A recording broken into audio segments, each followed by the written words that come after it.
நம்ம சேனலில் வீடியோ போட்டோடனே உங்களுக்கு மெசேஜ் வரணும் அப்படின்னு நீங்கள் நினச்சிங்கன்னா ரைட் சைடில் இருக்கிற ரெட் கலர் சப்ஸ்கிரைப் பட்டனை ப்ரெஸ் பண்ணிக்கோங்க. அப்படியே பக்கத்தில் ஒரு பெல் சிம்பிள் வரும், அதே கிளிக் பண்ணிட்டீங்கன்னா உங்களுக்கு மெசேஜ் தவறாமல் வரும். சரி, வாங்க வீடியோக்குள்ளே போகலாம்.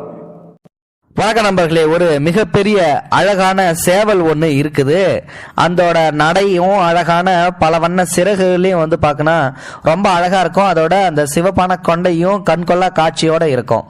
அந்த சேவல் என்ன பண்ணுமா, தினமும் பொழுது விடியிறப்போ தலையை உயர்த்தியபடி பார்த்தீங்கன்னா சத்தமா கூவ ஆரம்பிக்கும். அந்த சத்தத்திலே அந்த பகுதியில் உள்ள எல்லாருமே எழுந்திருச்சு கோழி கூவிடுச்சு விடிஞ்சிருச்சு அப்படின்னு சொல்லிட்டு தன்னுடைய வேலையை துவங்குவாங்க. இதுல சேவலுக்கும் கொஞ்சம் பெருமை தான் அதிகமா இருக்கும். நம்ம கூவுறதால எல்லாரும் எழுந்திருச்சு உடனே வேலையெல்லாம் பார்க்க ஆரம்பிக்கிறாங்க அப்படின்னு சொல்லிட்டு சேவலோட அழகையும் கம்பீரத்தையும் பார்த்து அக்கம் பக்கத்துல இருக்கிற பல சேவல் பார்த்தீங்கன்னா அதை கண்டாலே பொறாமையோட இருக்கும். இந்த சேவலுக்குள்ளே என்னடா அது, இந்த சேவல் இப்படி இருக்குது, நம்மளை யாரும் பெருசா மதிக்க மாட்டேன்றாங்களே, இந்த ஒரு சேவலுக்கு மட்டும் இவ்வளவு பெரிய மதிப்பா அப்படின்னு சொல்லிட்டு அதுல பொறாம இருக்குது அந்த பக்கத்துல இருக்கிற சேவலுங்களுக்கு. சில சேவல் பாத்தீங்கன்னா அதோட நேரடியா சண்டையும் போட்டு மோதி பார்த்து அதுகிட்ட தோத்தும் போயிடுதுங்க. ஏன்னா அது கம்பீரமா இருக்கும், அதோட உடம்பு வலிமை பெற்றதாகவும் இருக்கும். அதனால அந்த சேவலை அடிச்சுக்க அங்க யாருமே இல்லை அப்படின்ற இந்த ஆடு காலத்துல படத்துல தனுஷ் வச்சிருவார் பார்த்தீங்களா, அந்த மாதிரி ஒரு சேவல்னு நினைப்பு வச்சிங்களேன். அந்த மாதிரி ஒரு சேவை. சரி, இப்படி போயிட்டு இருக்கிற அந்த சேவலோட வாழ்க்கையில பாத்தீங்கன்னா அதோட வலிமைக்கு யாருமே ஈடு கொடுக்க முடியாம எல்லாமே தோத்து போயிட்டே தான் இருக்குதுங்க.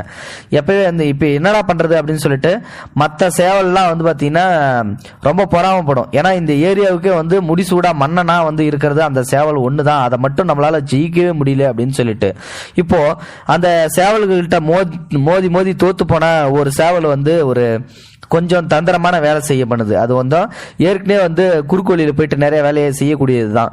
இப்போ ஒரு கட்டத்தில் ஒரு திட்டம் ஒன்று போடுது அந்த சேவல், அந்த தோத்து போன சேவல் அந்த பெரிய சேவலை தோக்கடிக்கிறதுக்கு ஒரு கோழிக்கிட்ட போயிட்டு சில காரியத்தை நீ ரகசியமா செய்ய அப்படின்னு சொல்லிட்டு சொல்லி அனுப்புது.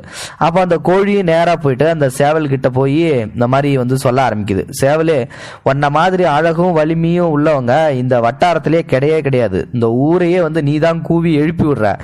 எனக்கு ஒரே ஒரு ஆசை தான், நீ காலையில மட்டும் கூவாம இருட்டு வந்த உடனே கூவிட்டேன்னு வச்சுக்க, பொழுதும் டக்குன்னு விடிஞ்சு போயிடும், நம்மளும் பயம் இல்லாம வெளிச்சத்திலேயே தூங்க ஆரம்பிக்கலாம், உன்னோட பெருமையும் 4 பேருக்கு தெரிய வரும் அப்படின்னு சொல்லிடுது அந்த கோழி.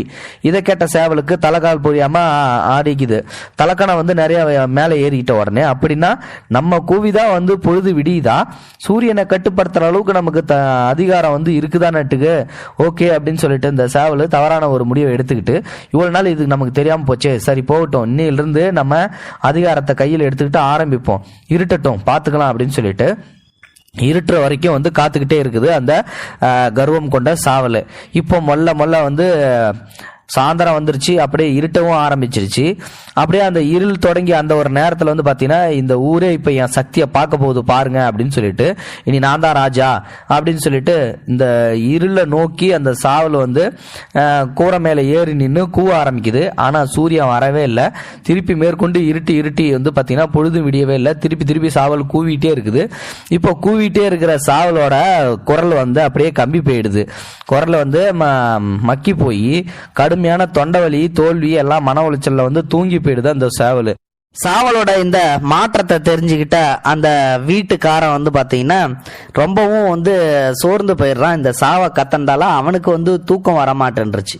அந்த சாவை கத்தி தூங்கிடுச்சு. இவன் சாவை கத்த இவனுக்கு தூக்கம் வரல. அக்கம் பக்கத்துல இருக்காங்க பாத்தீங்களா, அவங்களுக்கும் தூக்கம் வரவே இல்லை. ரொம்ப தலைவலியா போயிடுச்சு. அந்த நேரத்துல தங்களோட தூக்கம் கெட்டு போனதுக்கு அந்த சாவைதான் காரணம் அப்படின்னு சொல்லிட்டு பக்கத்து வீட்டுக்காரங்க எல்லாம் பண்ணிட்டாங்க, இந்த சாவக்காரங்கிட்ட சண்டை போட ஆரம்பிச்சிடுறாங்க. இப்போ பொழுது விடிஞ்சிருச்சு. கத்தி களைச்சு போயிருந்தா அந்த சாவல் விடிஞ்சது கூட தெரியாம தூங்கிட்டு இருக்குது. அதுக்கப்புறம் பாத்தீங்கன்னா வழக்கமா சேவல் குரல் கொடுத்த உடனே மற்றவங்க எல்லாருமே விழிச்சிருவாங்க.